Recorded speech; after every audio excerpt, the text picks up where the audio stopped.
The philosopher Jean-Paul Sartre spoke of how we often live out projects that are not our own.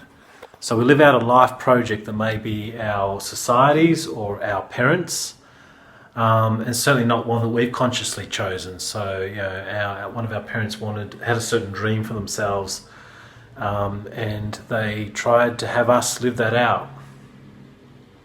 Of course, society does the same thing. And this is not always a bad thing, because partly what this is just the handing on of, well, sometimes wisdom or opportunities and possibilities, because we're not born perfectly rational, self-conscious beings, and we never are fully that. And so there's a lot of wisdom embedded in those who have come before us in the culture.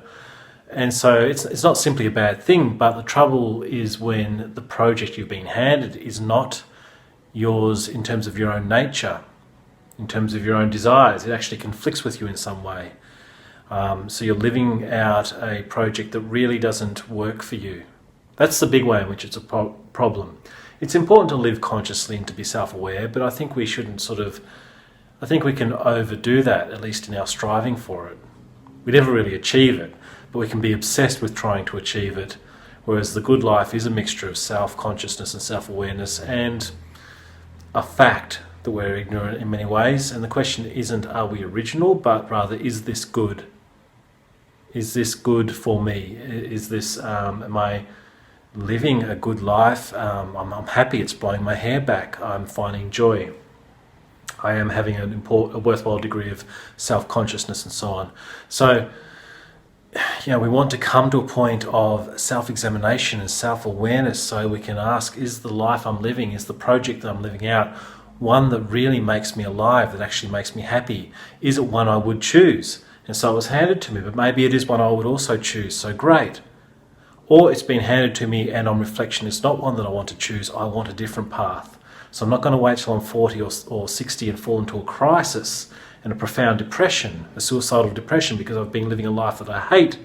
But actually I do the work now of self-awareness and evaluation, say, is this the trajectory I truly want? If it is, great. If it's not, or in some complicated way it's not quite right, okay, what do I need to change, tweak?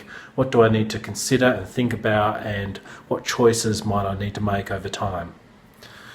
So there, it's about coming to awareness of that project. And so in a video I made this morning, and a couple of people have commented on this to me, I criticised analysis, but really what I was criticising was over-analysis. I was criticising a pathology of analysis where we really need to be taking action, and we really need to be courageous, but we're hiding away from that in analysis. We're using analysis as like a defence mechanism, as a neurotic tool. This isn't to deny, of course, the importance of analysis, and it's not to deny the importance of self-consciousness and self-awareness. Partly what I'm pointing to in this little discussion is the vital importance of that. The vital importance of, to put it in the words of one psychologist I know, he says, that which we can't represent to ourselves, we're doomed to repeat.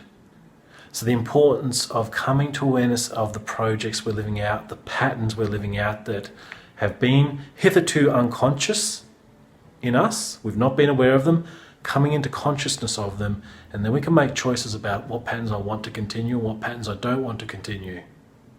So it is vital to analyse ourselves. Analysis is vital. It's just a matter of healthy analysis, good analysis versus analysis that's really a kind of avoidance. Like everything, there's healthy forms of the thing and there are pathological or problematic forms of the thing. We want enough analysis in our lives. We want good, healthy analysis, but then we also want to take action and we also want to act with courage. It's about a balance between these things. It's a balance between the head, the heart, and the hands. It's almost 9:30 at night, and I've done a full day of counselling, and I'm about to drive back to my home in the country, 2.5 hours away, so I'm going to leave it there. Balancing all these things is important.